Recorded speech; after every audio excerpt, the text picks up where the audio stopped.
Stan, it's been 3 months since the killing of Tamir Rice, and there's people remembering it today. Could you talk about that killing in Cleveland? Yes, happened 3 months ago today, so it would have been November 22nd.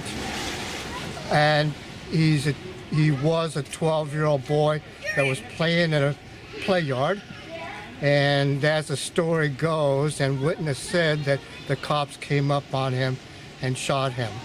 And from some of the reports that I've heard, like as soon as they came up in their cars, they jumped out of their cars, and within 2 seconds they shot him, and he was taken to the hospital and then died from the gunshot wound. And he was holding something? Well, he had a toy gun. He had a toy gun. You know, and there's a lot that we can learn from this.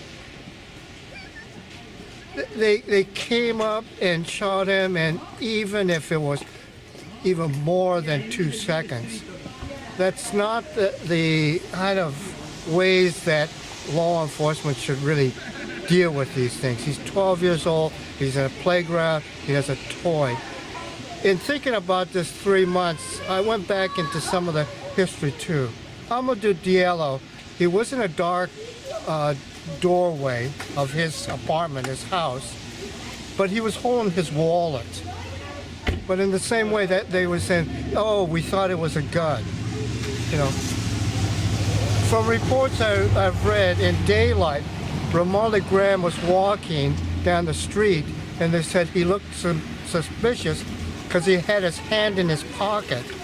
Well, his hand was in his pocket because he was at his apartment house, his apartment building, was taking out his keys to go in. They chased him in to his apartment right in, and he was blown away by the cops in his bathroom. You know, so does it matter what people have in their hands? It's more that the cops are on a whole other level of murdering, and it's on an epidemic level now of Black and Latino youth specifically, and others also. We hear this on and on and on.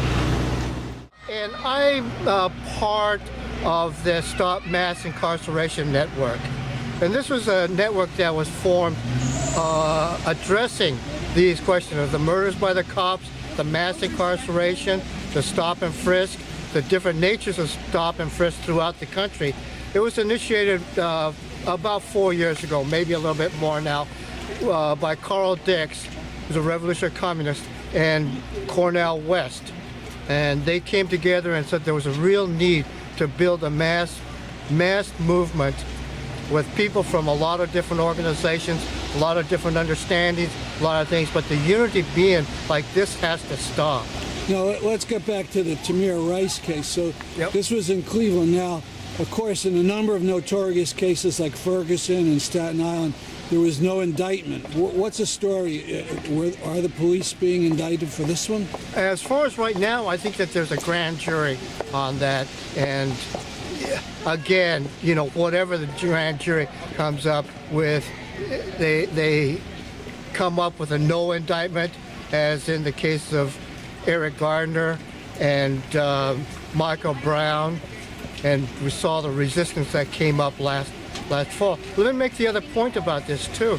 When the resistance came up and the defiance in Ferguson, there were, it really did bring another level of shock and understanding, a real jolt to the system. And in particular in that community and what they were doing, they brought out the law enforcement cops. Then they brought out the state police. And when the defiance continued at that level, they brought out the military. And the people will continue to be defiant.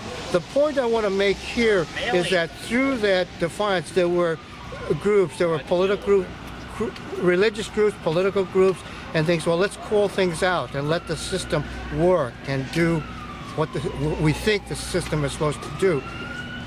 Well, if we look at the dates on that, and November 22nd, this is in the midst of all that defiance in Ferguson, and You were talking about in the midst of the defiance, and then that siren came. Yeah, and the science. Okay, a lot of people on the streets here. It's good, and that people are saying, well, let's let the system work itself out. Let's call for community action boards. Let's call for this aspect and this aspect. And in the midst of that, a 12-year-old boy is murdered by the cops, and so. In a lot of ways, let's turn the whole thing the other side around. The system is working just exactly the way that the ones in power want it to work. These are people, Black and Latino youth, this system has no use for. The jobs have gone off, the jobs have gone to first it went down to Sunbelt, then it's gone to other countries. And we look at the condition with the social and political conditions of people around the world and what's happening. But getting back to like the whole level with the police murder and the mass incarceration and all those, this is where it's grown to be on an epidemic level. And epidemic in the sense like it's a genocide.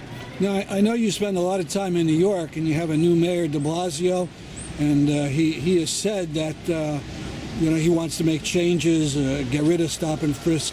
Do you notice changes? No, not any real changes, substantial changes. These, de Blasio and the contradictions in New York show that there are real ruptures and major disagreements within the ruling class. And New York within that system, as with Obama and the military, Obama and the economic. But on the streets, are less people being stopped or harassed? To a certain level, but then people are continuing to be murdered. Cornell West just recently said that every 28 hours, Black or Latino youth is being murdered. It has to come to a stop. And that's where a call from the Stop Mass Incarceration Network has come out.